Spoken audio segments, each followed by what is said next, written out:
Bismillahirrahmanirrahim. Perkenalkan, nama saya Abdul Hakim. Saya dari Prodi Pendidikan Ekonomi, Fakultas Ilmu Pendidikan. Adanya saya di sini, saya ingin menuntaskan salah satu tugas ujian tengah semester yang kedua mata kuliah Perekonomian Indonesia.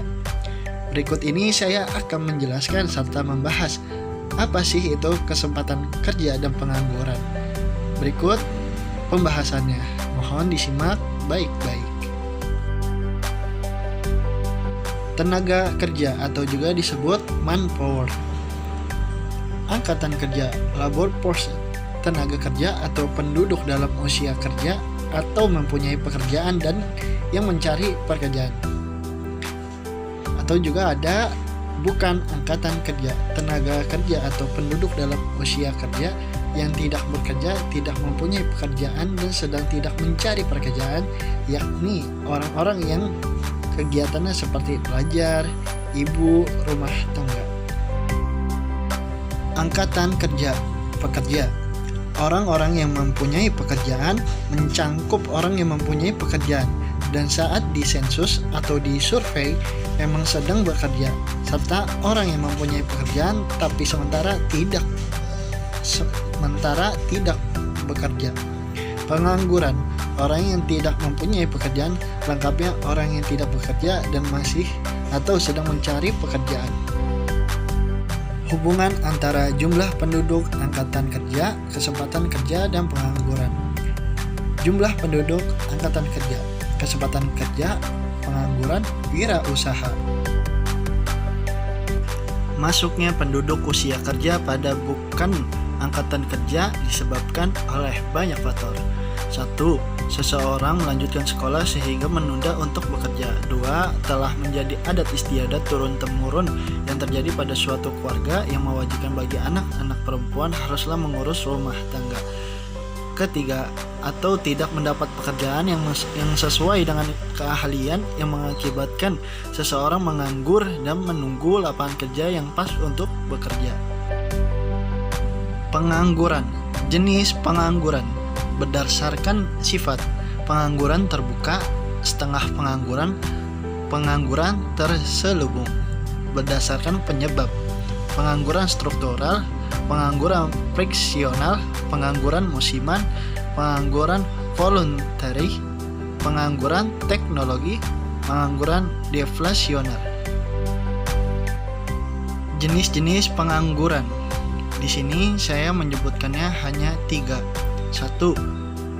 Pengangguran musiman, petani pada musim paceklik. 2. Pengangguran friksional, tenaga kerja yang sudah bekerja tetapi menginginkan pindah pekerjaan lain sehingga belum mendapatkan tempat pekerjaan yang baru. 3. Pengangguran voluntary, sukarela, secara sukarela tidak mau bekerja. Penyebab terjadinya pengangguran. Apa saja yang menyebabkan terjadinya pengangguran? 1. Aspek kependudukan. Pertumbuhan penduduk yang cepat menciptakan banyak pengangguran dan meningkatnya jumlah angkatan kerja yang tidak diimbangi dengan perluasan kesempatan kerja. 2. Aspek ekonomi. Ketidakstabilan perekonomian, politik, dan keamanan negara dan krisis ekonomi pada pertengahan tahun 1997 menyebabkan terjadinya pengangguran sebanyak 1,4 juta orang. 3. Aspek pendidikan. Pendidikan harus mampu menghasilkan SDM atau sumber daya manusia yang berkualitas. Dunia usaha tidak bersedia menerima tenaga kerja yang pendidikannya dan keterampilan angkatan kerja yang rendah. Dampak pengangguran. Adapun dampak-dampak dari pengangguran antara lain sebagai berikut: terhambatnya pertumbuhan ekonomi, hilangnya mata pencaharian yang mengakibatkan keterampilan maupun kreativitas masyarakat menjadi berkurang karena tidak adanya tempat untuk menampungnya. Terjadinya ketidakstabilan sosial atau kerawanan sosial dengan munculnya segala tindakan kriminal. Beban psikologis seseorang. Dengan menganggur, mereka merasa keberadaannya kurang dihargai, maka bisa menimbulkan ketidakstabilan emosi orang tersebut. Jenis dampak pengangguran. Dampak ekonomi. biaya peluang yang timbul karena hilangnya pendapatan dan menurunnya hasil produksi seperti GDP, menurunkan keterampilan tenaga kerja. Faktor waktu menyulitkan pencari kerja mendapatkan pekerjaan baru. Dampak sosial, naiknya tingkat kriminalitas, naiknya jumlah orang bunuh diri, retaknya keluarga, dan sebagai berikut. Dampak individu dan keluarga, turunnya status sosial, hilangnya harga diri, dan sebagai berikut. Cara mengatasi pengangguran. Cara mengatasi pengangguran antara lain sebagai berikut. 1. Perluasan kesempatan kerja melalui padat karya. Proyek transmigrasi untuk pemerataan tenaga kerja. Peninjauan kembali aturan-aturan yang ada atau dikenal dengan istilah deregulasi dan debirokratisasi yang bisa menarik investor asing dan bisa meningkatkan ekspor barang. Meningkatkan sektor informal dan perekonomian masyarakat. Meningkatkan kualitas tenaga kerja melalui pelatihan maupun pendidikan. Cara-cara untuk memperluas kesempatan kerja.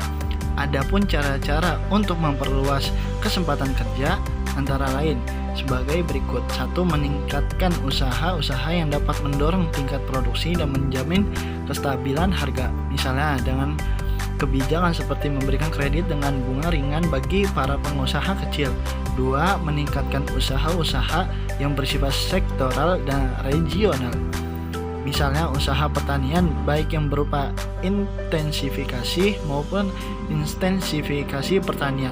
3. Meningkatkan usaha-usaha yang bersifat khusus. Misalnya memberikan bantuan pembangunan untuk proyek-proyek pekerjaan umum seperti pembuatan bendungan, saluran air minum, jalan raya, proyek reboisasi, dan sebagainya. 4. Peningkatan kualitas tenaga kerja.